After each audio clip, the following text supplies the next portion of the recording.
Okay. So just before this lecture starts, we learned what we learned in the previous one. Just let us remind ourselves that we saw that we asked ourselves the question can we go to chaos? What are the possible routes to chaos? We asked ourselves what are the possible routes to chaos? So we learned that obviously from the first half of the class, we learned that there is a period doubling route to chaos, which is most usual period doubling route to chaos. And maybe there is another also route, that is quasi-periodic route to chaos. And our part of this lecture will be focused on that. So we that was the story about 2D maps. Okay, now we return to our previous 1D maps. Not so easy 1D map, but a bit of not trivial 1D map, but like we have that in the book. So that is known as a science circle map. Okay. So what is science circle map? Why we are learning it, we'll see. But it is why we are learning it is because it's the simplest map to learn about more advanced concept of nonlinear dynamics. What are the some most advanced concepts of nonlinear dynamics? It can show you Arnold tongs. It can show you what is quasi-periodic behavior. It can show you can we get how different behaviors can occur, and you can actually see them happening. So we will see them one by one, and we will describe what is rotation number also. Okay, and how rotation number can help you in classifying different periodic orbits. So these all things we will learn in today's class. Yeah, and that is one of the most important one. And then next class, I hope to cover Lyapunov exponents, because just by visually looking, you are saying that this is chaos, and you are believing me that it is chaos. Okay, but yeah, you did yourself also that you took two nearby conditions in Hanon map, and you plotted one in blue or plotted one in red. Were they overlapping? Are they? How many of you say they are overlapping? Blue and red are overlapping.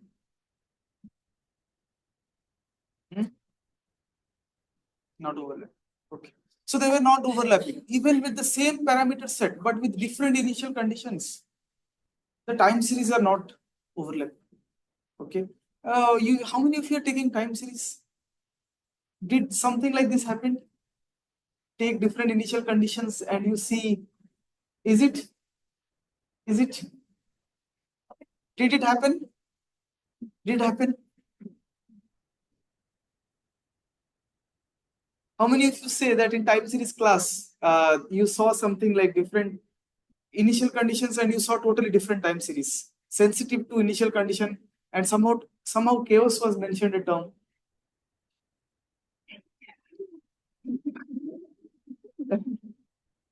It is, I am quite happy, because at least in this class you are learning a bit about more deep into time. So okay, so you can see this on the top of this slide here. Okay, so I have taken it from a book. Chaos is the score upon which reality is written. So it is quite motivating to read this. It is actually written by Henry Miller. Those who like reading book maybe can read this. Tropic of Cancer. So yeah, so quite interesting. But anyway, let us return to our case. So we discussed that there can be a route to chaos known as a quasi-periodic route to chaos, and I also told you what is quasi-periodic orbit and how they can happen. How they can happen only in more than two dimensions, two or more dimensions. Why it can happen in more than two dimensions? Because quasi-periodic orbit means like a closed invariant curve. If anything quasi-periodic, I tell you, you should visualize it as a closed invariant curve. Okay, closed invariant curve. And if that closed invariant curve is there, that means there is some kind of rotation happening. Some kind of rotation happens, then you can reverse engineer thinking that those rotations happen only when the eigenvalues are complex. Okay, and eigenvalues, if they are complex, they have to be complex conjugate. So in one dimension, you cannot have complex conjugate. Okay, so in two dimension only you can have complex conjugate eigenpairs, and therefore in two dimensions only you are seeing, I'm saying like more than two dimensions, two or more, you can have Nemack-Secker bifurcation, leading to this closed invariant curve. In one dimensions, you will never get this. Okay, in one dimension, you will not get. Fine. Okay, so yeah, let us be back. So why, how this possible? What is the birth of quasi-periodic orbit? Now you know how quasi-periodic is not just a curve, rather this is a collection of a lot of points not repeating themselves. Okay, like that they form this. Okay, we know that this is something quasi-periodic looking. Why it is quasi-periodic? All we know, but how quasi-periodic behavior can occur? How it can occur? That's the question. Now I told you all the properties. Now I'm asking you how they can occur. So turns out that quasi-periodic behavior or scenario results from competition. Okay, there is a competition involved. What kind of competition? So they are born out of competition. Now, what is this? That doesn't make any logic. Okay, what is meant by competition here? Okay, the competition here is in between two frequencies. Okay, so so the quasi-periodic scenario involves competition. So in a rough sense, in between two or more independent frequencies, which can characterize the of the system. Okay, so I am saying two words here. I am saying frequencies and I am saying dynamics of a system. How they are two related. Okay, so mind these two important points, that any nonlinear system you take, any nonlinear system, first point, any nonlinear system you take, it will have its own natural frequency, isn't it? That's what you have learned in your maybe class 7th or 6th physics. Okay, any system you take, any object you take, it has its own natural frequency, f we call it. Isn't it? How many of you remember? How many of you remember that every object has its own natural frequency? Okay. So, but here's something we ask more. Like suppose you take a pendulum. This is a pendulum, but it is just lying there. We can only learn about its frequency if we give a external force to it. External force means just give a kick. Just give a push. And if you give a push, it will oscillate with some frequency. It will oscillate with some frequency. So that frequency is, yeah, the natural oscillation frequency you will have it. Fine. So there is a competition. Now can you tell me? Now can you tell me where the competition is? So pendulum itself has a natural frequency f. But when you give the push, the pendulum itself oscillates at a different frequency. Okay, that you can say f external. This is f internal.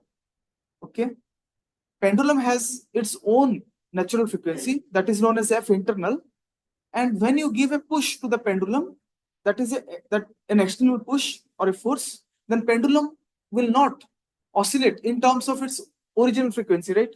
It will move in terms of the external force frequency. Yes. So that has a different frequency known as f external. Now there is a competition. Now there is a competition in between f internal and f external. Okay. There is a competition between f internal and f external. So this is usually known as, this f external is usually known as the applied frequency due to the external force. And this is something known as the internal frequency. Fine. So, yeah. So when you vary the parameters of the system, like the nonlinear system, say Hanon map or any other map like logistic map, okay, so you simultaneously see these oscillations. Like you can see, like one of them, she showed the fixed point. There, if you plot the time series, it will just be like a straight line because the state is all the same with time. But then you come to her neighbor, okay, then you will see that she showed the period 2 orbit. When you plot the time series of the period 2 orbit, you will see the oscillations because some oscillations are happening. In between 2 points, it is hopping. hopping from one point to another. But in fixed point, it is just there. So time series is just constant.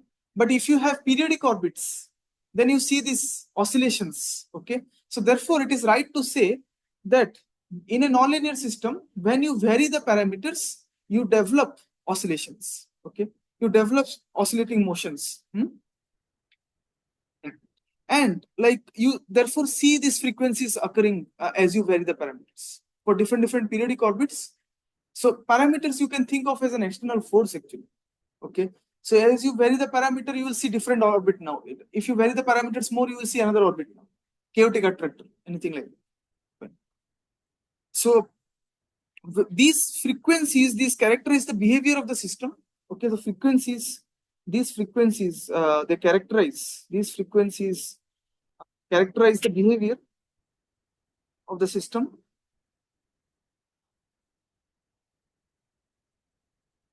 And you will see that when these frequencies compete with each other, as the frequencies compete with each other, the result for this is chaos. Okay.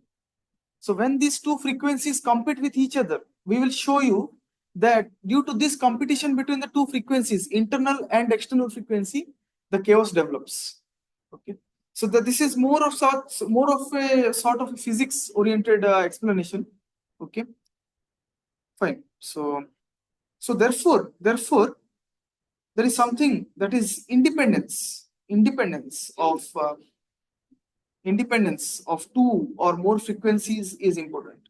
Of two or more frequencies are important because they can tell you whether your system is going towards a chaotic behavior or whether your system is going towards a regular behavior. Fine? Fine till now? Is it okay?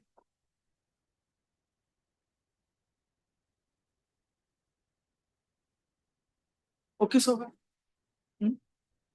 okay, so how can we characterize the competition between these frequencies? How can we characterize the competition between these frequencies? Any ideas?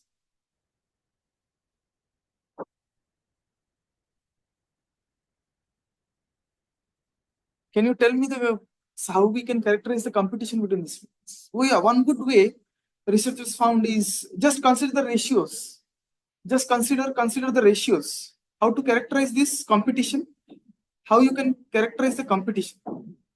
Is consider two ratios, maybe F2 by F1, F2 or F external over F internal, anything like this. Okay. These two ratios can help us understand the competition. So this is just a terminology, like this is any more intuition we don't know. Okay, just the researchers have this. So okay, so now many things can happen, isn't it? Now many things can happen. What values it can take?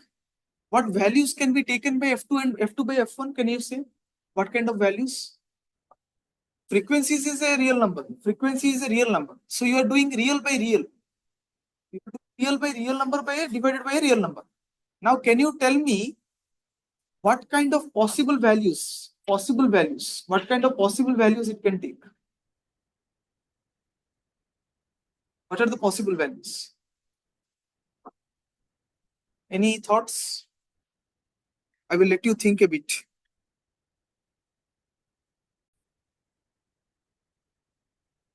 Okay, so you are doing real number over real number as before the. Let me show you some examples. Can it be 1 over 2?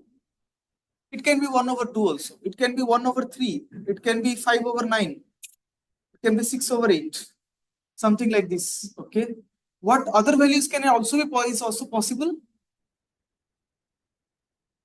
1 over root 2.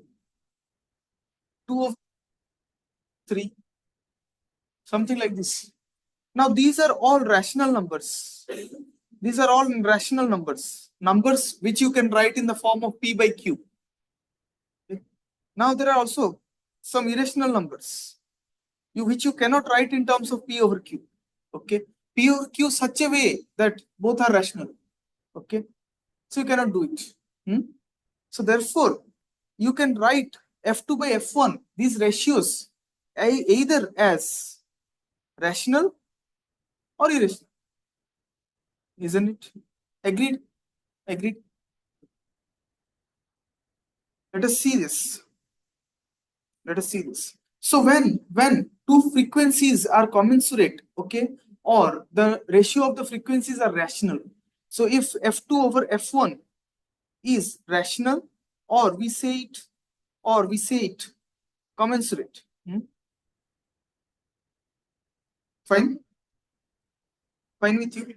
Okay, then if you see this behavior, F2 by F1 is rational or commensurate, then you will see that the dynamics of your system is periodic. It is a periodic behavior. Like the behavior has periodic orbits. Okay. And so this is a statement. We can why this is the case. But if F2 by F1 is rational or commensurate with this is another term, okay, then you will see periodic behavior at those parameter values. You set a parameter value in the Hanon map, okay, and you are seeing periodic orbit. How you will say or prove that it is a periodic orbit without using your visualization? You compute the frequencies, the ratio of the frequencies. You compute the ratio of the frequencies, and there you will see the ratio is rational. Okay, and then you will know that yes, it's a periodic orbit. Okay. Now suppose if F2 over F1 is irrational or are incommensurate, then you will see something like quasi-periodic behavior.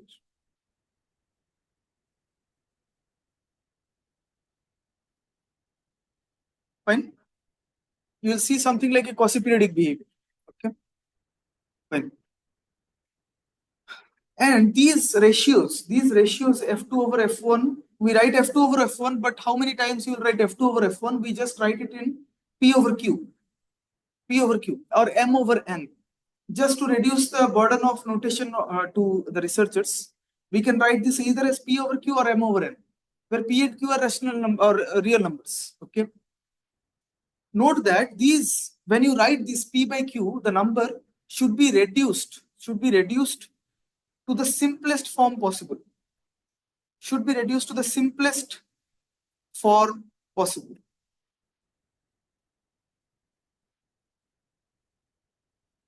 Should be reduced to the simplest form possible. That means if you have 4 over 6, you cannot write 4 over 6 when you are expressing the ratio of the frequencies. What is 4 over 6? Because you can further simplify it.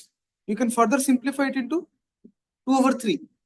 Okay, so you should, instead of 4 by 6, you should tell 2 by 3. The simplest possible reduced form. Okay, just to make things convenient for your computations. You will see why that is the case. Fine. Any other?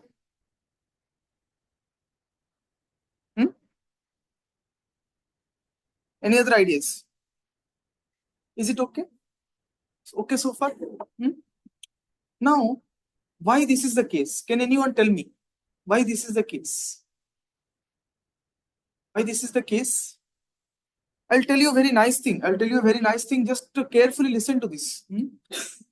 Don't think about discrete maps. Go to continuous systems, flows, 1D flow. You just gave an exam, I think. 1D flows. 1D flows you gave exam, right? So 1D flows, you gave an exam. How 1D flows look like? Instead of just around like discrete maps, you will see something like a curve, continuous curve. Think about a motion in. Maybe I would say 3D space. Have a 3D ODE, just remember that it's a flow. Don't think anything else. It's a flow. So you have in 3 dimensions the flow. How the flow should look like in 3 dimensions? Suppose your flow is like this. It is going like this. Okay. It is not intersecting. It might be looking that it is intersecting, but it is coming back. Can you see that from here, if you see, you might see this is the point of intersection, but no, it is in 3D. It is moving like this and coming back to the same point again. So do you think it is a periodic orbit? Do you think it's a periodic cycle? It is coming to the same point, isn't it? You started from here, you are moving like this, coming here, then going here, coming here, then again coming to the same point, isn't it? So that's a periodic orbit for flows. That's a periodic orbit for flows. So this is how periodic orbits for flows look like. But in maps, this is flow, 3D flow. For map, how it looks like? 2 points moving into each other. Like you go from here, then you go come back here. This is for maps, whereas this is for the flow. Okay, got the idea? Got the idea? Now researchers were struggling for many years. Researchers struggled. They saw something like this, but then they thought like, okay, we see something like this, but how can we do something on that? What can we do more on this? Okay, they thought about. So what they did is, can you tell me how can you analyze this? I just am asking you, like, can you have some ideas? It is a very simple idea, very engineering technique. Like, you know how engineers do things. This pipe is big, this pipe is small, but I want to make this two pipe in junction. What they will do? They will apply some tape and make the radius equal to this and just fix it. They are not bothered by like what is going to happen and what other things. They have to do the job anyway.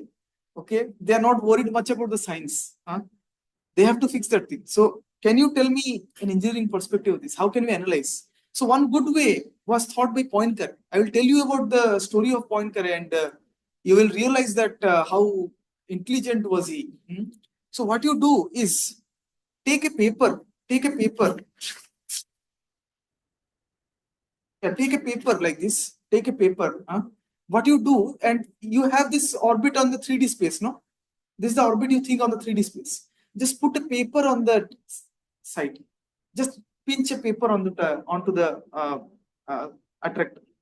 So on that paper, what you will see? If you put a paper, this is the attractor. Just put a paper in the middle, or just put a paper in the middle. So what you will see? The attractor will go here. Take the initial point starting from here. See my situation here. So you start from here. You go here. Cross the paper once, come back to that paper, go back, come back to the paper again, go back, and then go to the, that's you see. So how many intersections did it do in the paper? It went like this, came out from here, one intersection, came out back, went to some other point onto the paper, came out again. Okay, then merged to the initial point. So how many intersection it did? 2 intersections. That's what I need. So can you see that these 2 intersections, so this is a periodic orbit. This is known as period 2 orbit. This is known as a period 2 orbit, or a orbit cycle. Cycle we say because of it's a flow. Okay, but you can see that when you put a paper here, maybe I can draw it in a gray. When you put a paper here,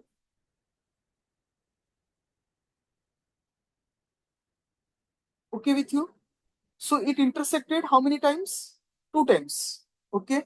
So if I bring this paper down to here, this paper will look like this.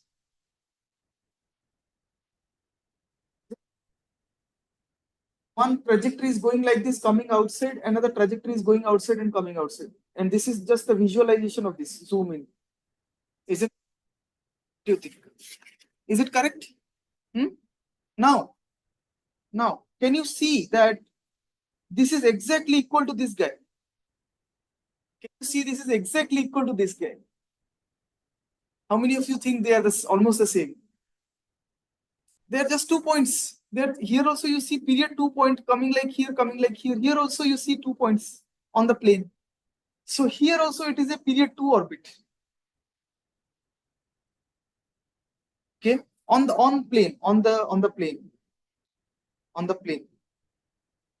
So can you see that from the flow, 3D flow, you reduced it onto the plane, which is 2D, okay?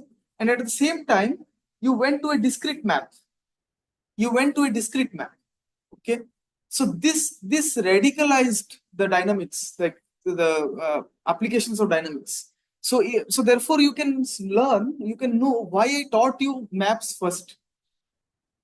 You got the idea why I taught you discrete maps first, because any flow you take, finally you put a paper on there and transform it into discrete map. So any flow you want to understand, you transform it to a discrete map. Got the idea? Yes. So this map, this plane is a special map, is something special. This is known as map. Okay, Poincare section. This is known as a Poincare section. Usually denoted by pi. Okay, just a pi is represented for a plane. Any plane you represent with pi, any surface you say S, any curve you say C or gamma, anything like that. The notations. So this is just pi. This is the Poincare plane. Okay, Poincare section. Hmm? So now you can see, there are 2 points here. So when you have some number of points you can count, that is 2 here, okay, then you can see that why I am saying the first point here. If your f2 by f1 is a rational number, like 1 over 2, you have some fixed number of points, therefore you have periodic orbit there. Okay, but now I am telling you, carefully observe this scenario. So quasi-periodic orbit, okay, that is not a quasi-periodic orbit. You have to be very careful. Hmm? So how quasi-periodic orbit look in a flow? They will look like a torus, like vada you ate in the morning. Okay, so how vadas look? Maybe I can do a good vada. Yeah, that is a good vada. So this looks like the vada, is it? Okay, Methu vada. Yes, correct only. Huh?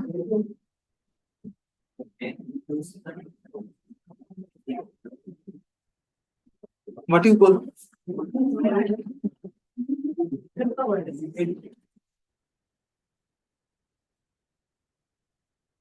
Meduvada is Tamil. Meduvada is Tamil. Yeah, we also call in Odia this. Yeah. So yeah. Anyway. So this is just like a torus. This is just like a torus, or you also call it an USA donut. If you go to suddenly USA, suppose Mr. Akul Murali went to US, then he will forget about vada. He will tell like, hey, I ate donuts.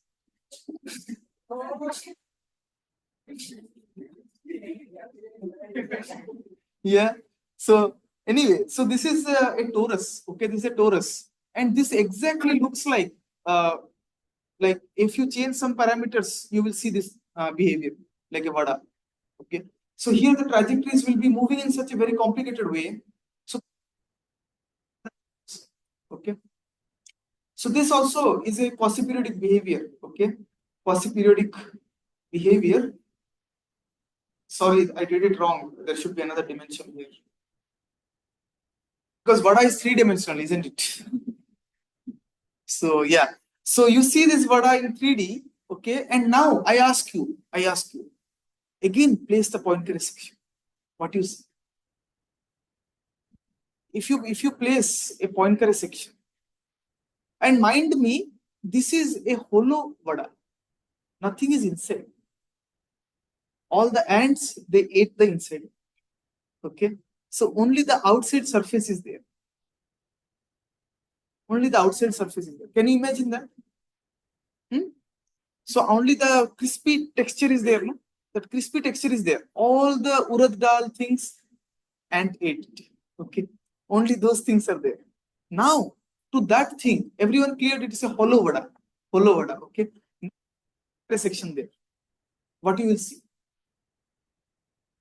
Can you tell me? If you put a Poincare section now there,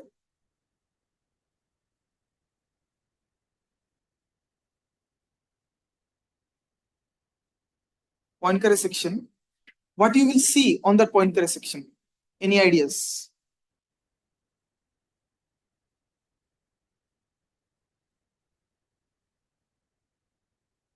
Okay, I think I think so many people need visualizations.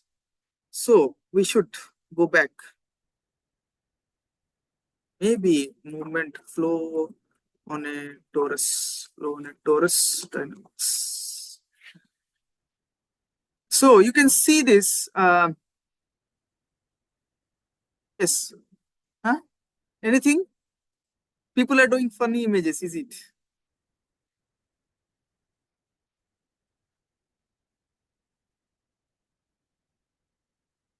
Maybe we'll just look into this image because we are not getting.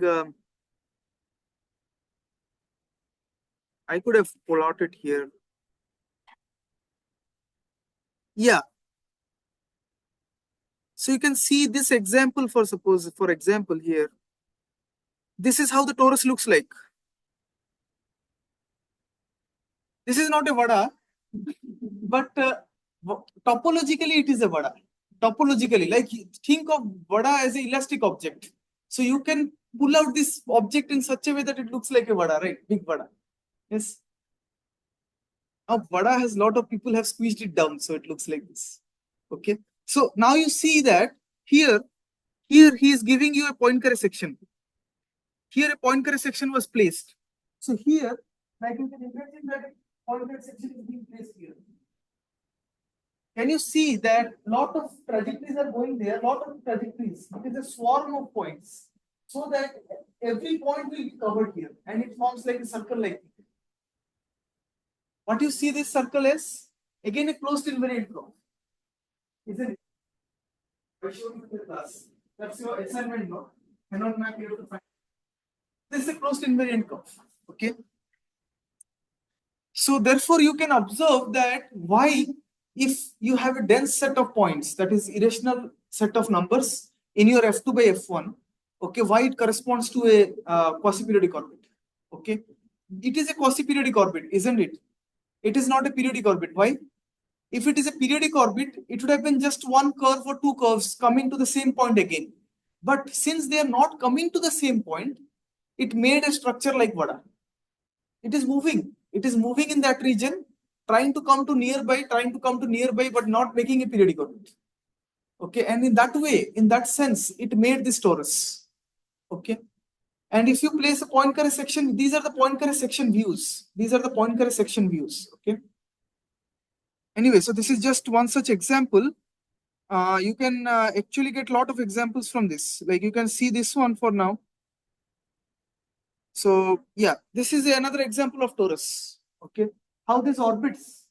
Can you imagine what is going on here? Can you imagine what is going on here?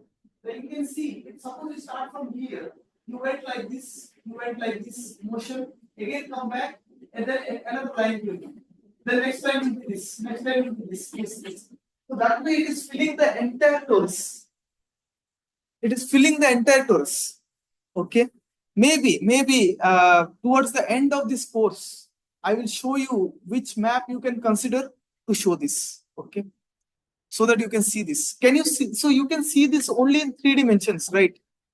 You can see this vada only in 3 dimensions. Okay. Can you see this in 2 dimensions? Can you see this in 2 dimensions? No. So vada is only possible in 3D. Okay. So therefore, this vada is known as a higher dimensional torus. Okay. Higher dimensional quasi-periodic orbit. Okay. That small curve I showed you, that is a low version of quasi-periodic orbit, like one torus. Only one frequency it has. But if you see this, sorry, one torus means it has two frequencies. But this is a two torus. That means it has three frequencies. So what I tell you now will be more interesting. Let me come to this again. What you do to plot this, you should have the data points, no? Will you have the data points? What do you think? Yes or no?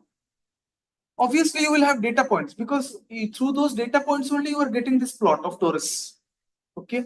If you have the data points, what I ask you is you try to do a fast Fourier transform of those data points. Signal processing, no? Do a Fourier transform or a power spectrum of the set of data points. I think you must have learned in your predictive or Data analytics, no? Power spectrum, fast Fourier transform. Somewhere you must have heard of it, no? So what they do is, if you plot the data set, you will have the data set, right? X, Y, Z. These are the points, these are the points, these are the points, so on. Yes. Now what you do? Apply power spectrum to this set of data. Apply power spectrum to this set of data. What you will get? What you will get? Any ideas? How it will look? Hmm? Yeah, exactly. So let us see this example where it is considering the power spectrum. Okay. So you can see I have taken two examples. On the left, I have shown you the periodic behavior. Can you observe why it is a periodic behavior? Intuition is, are you getting the intuition why it is a periodic behavior? Isn't it? It went here to the top, then it came down. Okay, then again went to top. Yeah, in between there, here A, B, C. A, this is B, this is C. And the same pattern is repeating throughout. Hmm? So therefore, it is a periodic orbit. Therefore, the time series, you can see this is the time. This is the state X of the variable, like the system. Hmm? So you are plotting the time series here, and it is a periodic time series. So that means at this parameter set, you will observe periodic orbits. Hmm? On the right side, on the part B, you are seeing something quasi-periodic. You are seeing something quasi-periodic. Can you see a pattern in this time series on the right, top right? Are you seeing any pattern or no? What kind of pattern are there? I don't see any pattern. Are you seeing? See carefully. Don't see only a part of time series and say that you are seeing pattern. Look into the entire time series. For you, maybe. Now, is there any pattern?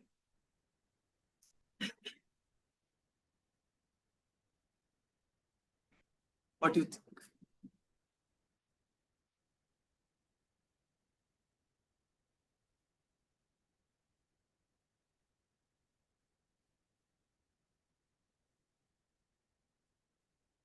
Pattern? Pattern? Yes. What kind of pattern are you seeing?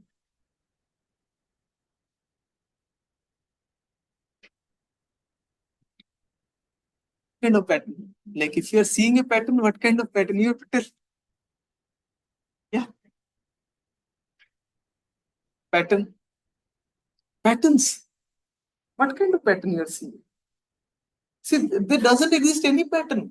See, you saw this guy, it is going like this, okay, fine. Then another guy you are seeing like this, okay. Then another guy is below that, okay. It is not repeating at all. Hmm? Any pattern you are seeing this. Instead of M and W, we say something else. This is M, this is M, and this is W. Instead of that, you say.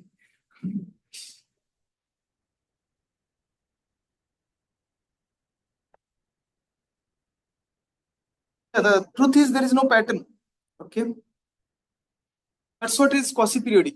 You will feel like it is periodic, it is repeating, but it will make you, and it will say, no, I am quasi-periodic. Okay. You can, this is repeating. On the left, it is repeating, but on the right, it is not repeating. Okay, now you see how the time series for quasi-periodic and periodic behavior looks like. Hmm? Fine. But one can ask a question. Okay, but how about chaos? In chaos also, I saw something like this in the Hanon map. So how are you saying that this is quasi-periodic and not chaos on the right? How are we saying that the right is, you know that there is no pattern, but now if there is no pattern, it can be chaotic signal also. But I told it that to be quasi-periodic. But how I told that it is quasi-periodic and not chaotic. So there, your signal communication or signal processing comes. You have a set of data points, you have a set of data of time series. Now, how can we analyze whether it is a time series for a periodic orbit, whether it is a time series of quasi-periodic orbit, or whether it is a time series of chaotic orbit or chaotic trajectory? Okay. Now, the idea is, if you do the power spectrum, if you do the power spectrum of your time series, the input is the time series, and you apply the power spectrum to it. Okay, if you get one peak or many peaks of same amplitude, okay, same amplitudes, then it is periodic behavior. Okay. Now, if you see multiple peaks of different amplitudes, but there should be countable peaks. Like there can be one or like two or three or four peaks like this. It cannot be continuously like 30 peaks, 20 peaks like that. It's some numbers, 2, 3, 4, or 5. Up to that you can know for now. If those are like that, then it is quasi-periodic. Okay, quasi-periodic behavior. Now another interesting thing is if it has a continuum of like your continuum of the frequency distributions, instead of random like discrete peaks, instead of just peaks, it will have a continuous distribution. If you have a continuous distribution, then it is a chaotic behavior. Okay. Now you can see that all these things which I just showed you here is observed in the frequency like power spectrum. Okay, what the power spectrum gives us, you can see it is giving you the frequency on the x-axis and the amplitude of the peak on the y-axis. Okay, and you can see for a periodic orbit, you can see you have two peaks, but those peaks are of equal amplitude. Those two peaks are of equal amplitude.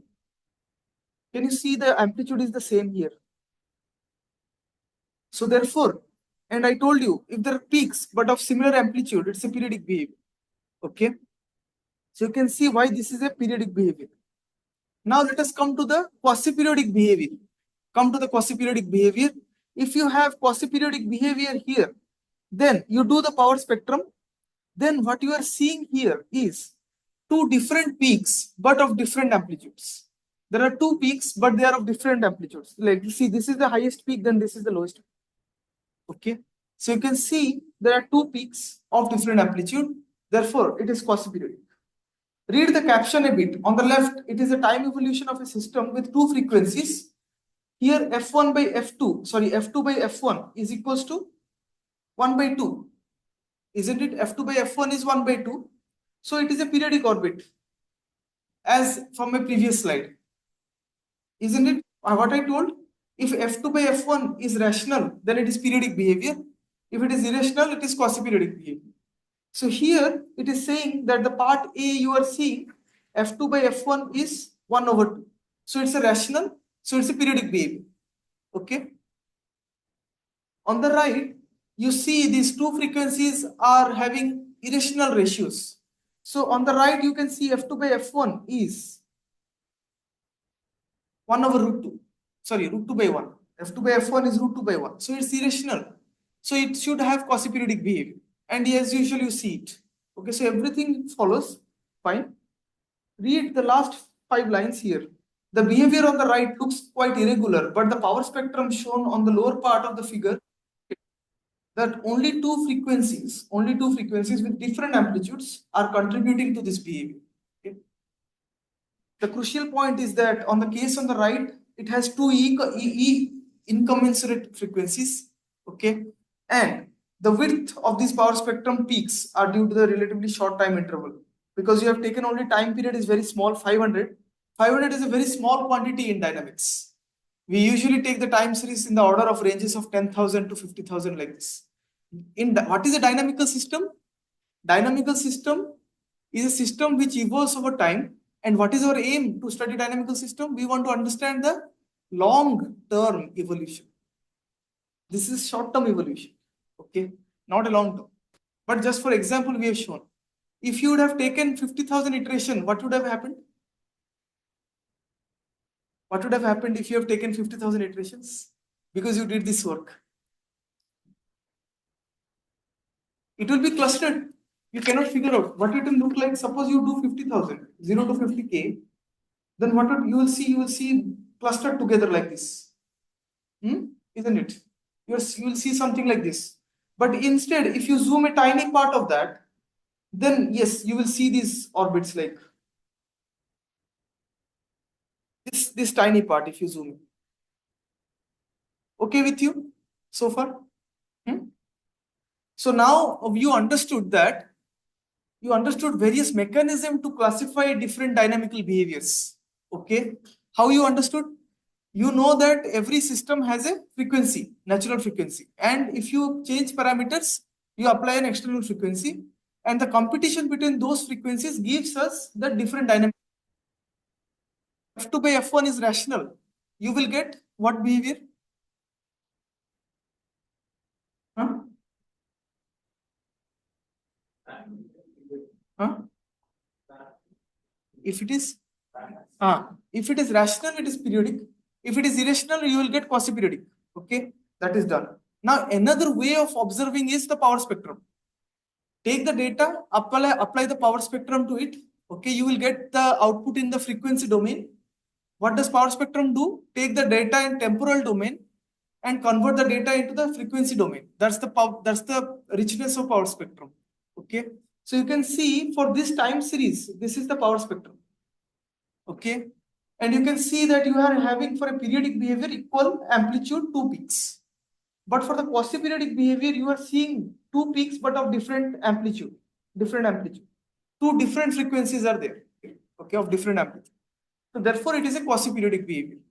How you can say it is a chaotic behavior? You will have a continuum of frequency distribution. That means it should look like this, some continuous distribution for chaotic. Okay, continuum distribution of frequencies. Okay, so this is how you can actually understand quasi-periodic and chaos. You understood power spectrum out of the blue. I told this why. I asked you that on the right you see this quasi-periodic orbit, but this is not repeating, so you know it is not periodic behavior. Okay, but then you are confused between two behaviors. It can be quasi-periodic, it can be chaotic also. Both of them are not repeating. But how will you distinguish between them? One sort is power spectrum. One sort of method is a power spectrum. Okay, apply power spectrum. If you see 2, 3, or 4 frequencies, distinct frequencies, you say it is quasi-periodic. Instead, if you see a continuous distribution of frequencies, you say it is a chaotic behavior. This is one such method. We will next, maybe on Wednesday class, we will learn about Lyapunov exponents. That is a different characterization to show that if you have Lyapunov exponent, it's a number. If the number is less than 0, it is periodic. If it is quasi-periodic. If it is greater than 0, it is chaotic. Okay. Now you are seeing different characterization or techniques through which you can characterize various types of dynamical behaviors. So one more important thing is why I told you about torus is what is the take home message? The take home message. Okay, what's the take home message of this? That, can you tell me what is the take home message? What do you think? So you can see that any dynamics of dynamics where where two frequencies compete, when two frequencies, that is F1, F2, compete with each other,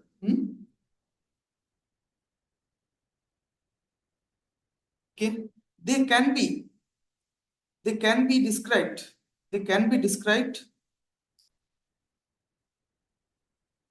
by, any ideas? By the trajectories on a torus. So this is one of the very important statement to note about. It is okay if you don't understand this now, but this will slowly, you will understand why this is the case.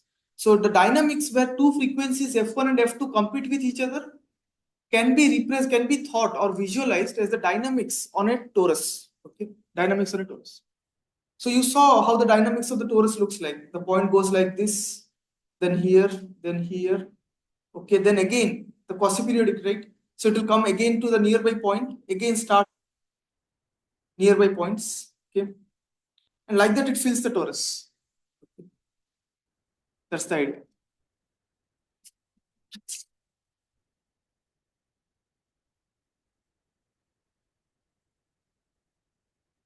So, okay with you? Shall I move to the next part or next slide? This is clear, right? Is this clear? So what we are learning here is you learned about different dynamical behaviors. Then we are learning how to characterize those dynamical behaviors, okay, using different characteristics. So far, what we learned? We learned about two things. We learned about the values, depending on the values, F2 by F1 values, rational, irrational. But this guy cannot give us chaos like differentiation, okay? You can get some random numbers like thing for chaos. Every time you run it, you will get a new number. It will not converge to a number. Another is power spectrum, isn't it? Power spectrum. So today's class, we learned about these two. On Wednesday's class, we will be learning about a new one known as a Lyapunov spectrum, like Lyapunov exponent. You will see that why Lyapunov exponent can characterize chaos. You will see that. Okay, how they are very intimately related to chaos, Lyapunov exponents. Okay, so just some theories now. Okay, just some theories. Don't look into the entire slide. Okay, okay, just look into point by point. Go with me. Go with me with the. So you can see this point here in 1978. Okay, Newhouse, he is a scientist. Reuleaux is also a scientist. Floris-Tekens is also a scientist. Okay. So NRT 78, the paper name. So they proved more rigorously using some arguments mathematically and different kinds of notations and all. They proved that if you have the state space trajectories of a system and they are confined to a three-dimensional torus, which I just showed you, then it corresponds to a three-frequency quasi-periodic motion. If you take the torus data and apply the power spectrum, how many peaks you will get? Torus data. If you take the torus, okay, let me tell you one thing. Take this one is a quasi-periodic behavior. This one is a quasi-periodic closed invariant curve. Now, this is also a quasi-periodic orbit. Okay, this is a higher dimensional quasi-periodic orbit, higher dimensional quasi-periodic torus. Okay, these are both quasi-periodic orbits. These are both quasi-periodic orbits where this can occur in two dimensions, but this cannot occur in two dimensions. This can occur in 3D, but this can also occur in 3D. This can occur in 2D and 3D, but this cannot occur in 2D. Are you getting? Therefore, I told you why Bada cannot be in two dimensions. Okay, so everything is following an ideology, a logic. Okay with you? Yeah. What they proved is this is a three frequency. So if you do a frequency spectrum, like a power spectrum, this is frequency, this is amplitude. Okay. So can you tell me for this guy how many peaks you will see? And for this guy, how many peaks you will see? Frequency, amplitude. This guy has two frequencies. The first guy has two frequencies, so you will see two peaks. You will see two peaks, okay, of different amplitudes.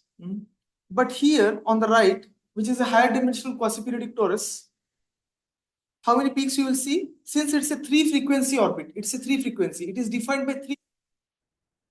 How it is defined by three frequencies? Can you tell? All about visualization, nothing hard. All about visualization, totally. There are two frequency lying here. Imagine the torus, one section, how the one section of the torus looks like, isn't it? Yes, this is a part of the torus zoomed in. On this guy, How many frequencies are there? Two frequencies. Because on sorry, sudden change was happened. Yes. So on this guy, on this guy, on the plane, how many frequencies you see? Two. Why? Because on this closed invariant curve, I told you it has two frequencies, two peaks. So on this circle, you have two frequency. Now there is another frequency making the round of the torus. So there are three frequencies. So there are three frequencies. Yes. So how many peaks should be there?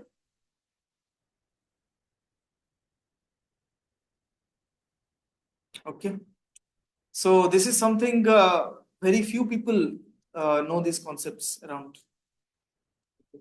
So because some works are related to this, I'm trying to say, but this is one of the most important concepts also. Okay. So anyway, so you can see, yeah, you can see this happens with four or more dimensions, and even a small perturbations of the motion will destroy this torus and lead to chaos. So if you apply some noise to it, this so nice quasi-periodic structure will get destroyed and chaos will be achieved. Okay? You don't need to go why I can't visualize this. It's fine. But this is the usual way. They have proved it. Okay? Anyway, so now we learned that a system can also become chaotic via frequency locking route. Okay? By a frequency locking route also. So this is known as a quasi-periodic route to chaos, okay, as opposed to period doubling route. Fine. And I already told you this here, frequency locking. This is also known as frequency locking, where two or more oscillators interact non-linearly, okay. And I told you one frequency will be the internal, another frequency will be the external one, F1 and F2. And depending on the values of F1 and F2, you characterize the dynamics. So if you have this rational number here, as you see, F2 by F1 is P over Q, then you will see something like a period.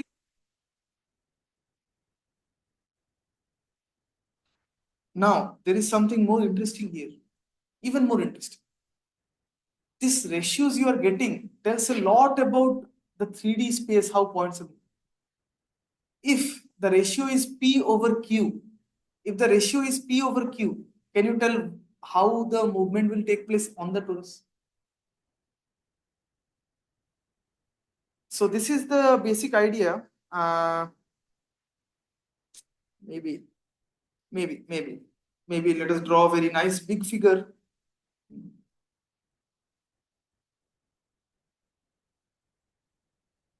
Okay, let us draw a very big figure. Is this a good one? Good one. So let us draw the donut. This one is so fine. This is a donut. So I just want you to look into a part of a section of this, So it should look like tube.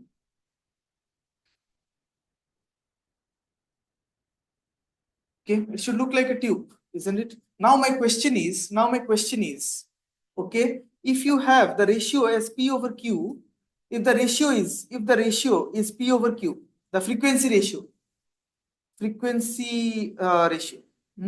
If the frequency ratio is P over Q, then keep this in mind. The denominator you see is the periodic orbit number, period number, okay, period number, and the numerator you see, okay, the numerator you see is the times, number of times it went throughout the torus.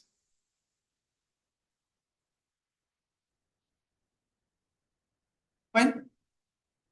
To see this guy, to appreciate this definition, what I just wrote, did you understand this? We'll visualize this again, but try to understand. If it is P over Q, then the denominator is the periodic orbit number, okay?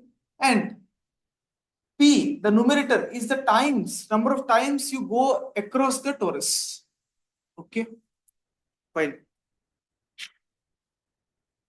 So yeah, I have, I think, a very nice example with me. Uh,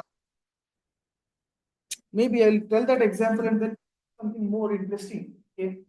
So yeah, yes. So you go from here. Suppose you go start from this point of the torus, move around, move around like this. Okay. So now you went through the torus how many times? One. You went through the torus one times now. Okay. Fine. Now suppose, maybe we can draw one more. Yeah. Maybe can it come like this? Yes. Let us come like this. Huh? Let us come to like this. So what idea you get?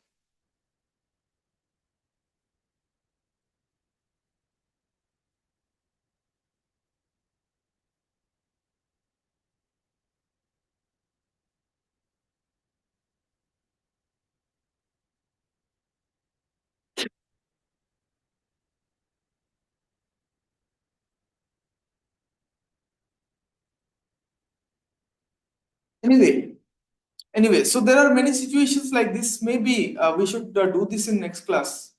I will come prepare with some examples to show.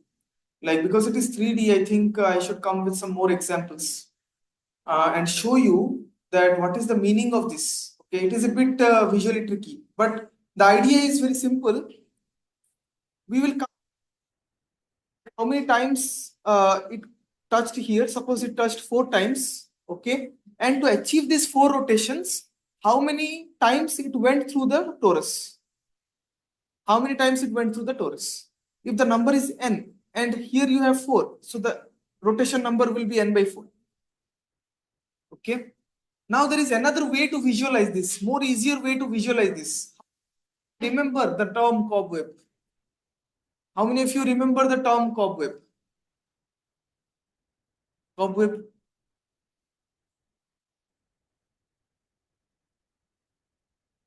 So try to bring back those memories of cobweb. Okay, cobweb is a very nice phenomenon, and I want to show you how you can compute those rotation number using the cobwebs, and it's quite interesting also. So let us see. Uh,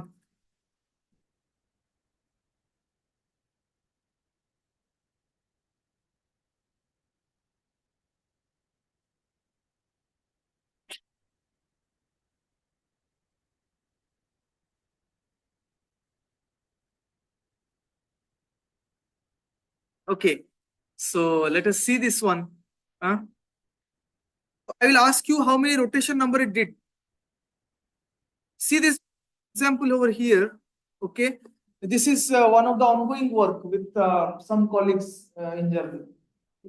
So I did some works here, so I thought it would be useful to the class also.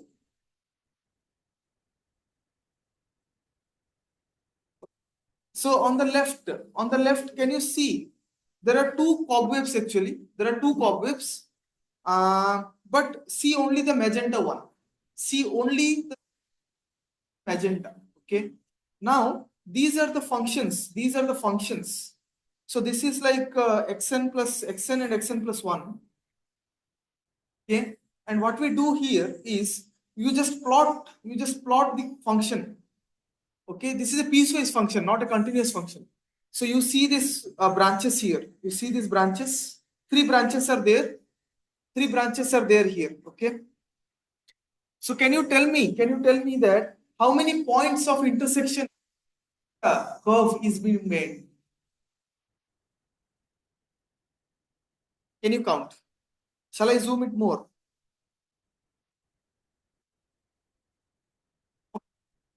Points. Though this point also you count.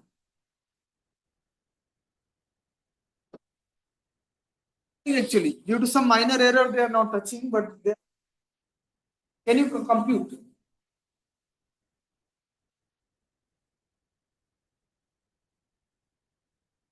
Let's resume. I think they heard us. It stopped. Good. Okay, anyway, so this is a period 18 orbit, okay? So why it is a period 18 orbit? Because it made 18 number of such intersections to the curve. Okay, this is the reason behind. Okay, and period 20 orbit also. This, if you count, it is a period 20 orbit. But how many rotations did it make to come to the same point? Take any point. So say you took at this point. This is the starting point. You go like this. You go like this. Do these intersections. Come back again. How many recursions you took to come back to the one point, same point? Once. And how many points you covered? 18. So therefore, the period is should be written on the denominator, and number of excursions you took is 1. So therefore, the rotation number or the winding number we say, that is P by Q, or the frequencies we are talking about, that is 1 by 18. Okay. So this is, I've not written it here, but you will write it as 1 by 18. Okay. 1 by 18. So this is the rotation number. Okay. So this tells you that you moved one time in the torus, but you made 18 repetitions on that. Okay. That's the interpretation of that. And this is just a symbolic sequence. This is just a symbolic sequence. What is the symbolic sequence tells us? Suppose this is A, this is B, this is A. Okay. How many times it hit this part? Once. How many times it hit this part? 8. How many times it hit this part? 9. This is cycle. This is a cycle. Okay. You can think this as cycle. Like you can put this one on that side also. So it can be B8, 8, 10. It can also be, you can put this side. It can be A10, B8. Think of this as a cycle. Think of this as a cycle. Huh? Okay. So we can, like this, I have drawn many, and see this one also is a good example. This is a single cobweb. This is a single cobweb. You can see that there will be 20 intersections, and you have these cobwebs A10, B10, A. This is a sequence, and you see how many times it went and came back? Once, right? Once, no? Start from any point here first. Go like this and make these intersections, come back again to this point. How many rotations you did? Once. You did one excursion, right? One excursion, number of excursion is 1, divided by how many points you touched? 21. So the rotation number is 1 over 20. So this is a very nice way to know about rotation numbers in case of 1D maps. Because for 1D maps, you can do cobwebs. For 2D maps or higher, we cannot do. That I told already in the class. Fine. So some more interesting things, I think. I want to show you where, yeah, this is a good guy. Maybe, yeah, this is a good example. Maybe this one. Maybe this one. Yeah, fine. Fine. Fine. So just see this. Just see this example. This is a period 27 orbit. Okay, this is a period 27 orbit. Fine. Why it is a period 27 orbit? Take the magenta for once. This magenta. Okay. And you can see it makes 27 number of intersections. Actually, I want some machine learning technique to be applied to these images, which can manually detect these intersections and tell us this sequence without any manual help. Now I have done this manually. The input should be something like, I give this image, okay, I give this image, and any machine learning technique will work on this image, CNN, and can give me the symbolic sequence that this is A7B6, A7B7. If I say this to be A, this to be B, this to be A again. Or maybe I did wrong. Yeah, maybe something like this, yeah. So it can tell me this symbolic sequence. So this can be very nice help to dynamics. Otherwise, we are doing this manually now. I think this is a good problem in machine learning, no? Like just if you take these cobwebs, so see that as the period increases, this gets very complicated.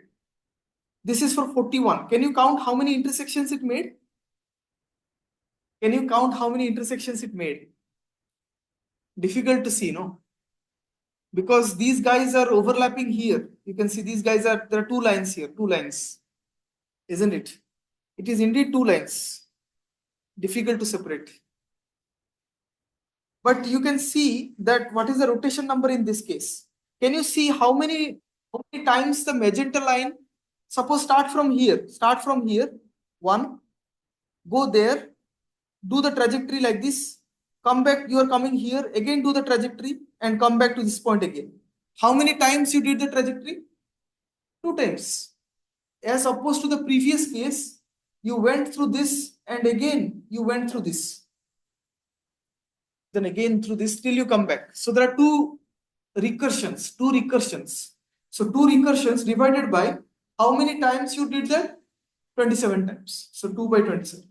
So you can see that the rotation number is 2 by 27 here.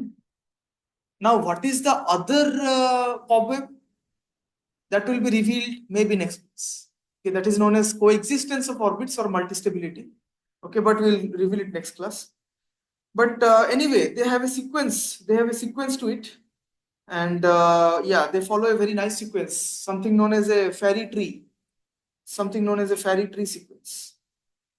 The periodic orbits, they are not randomly organized in your system.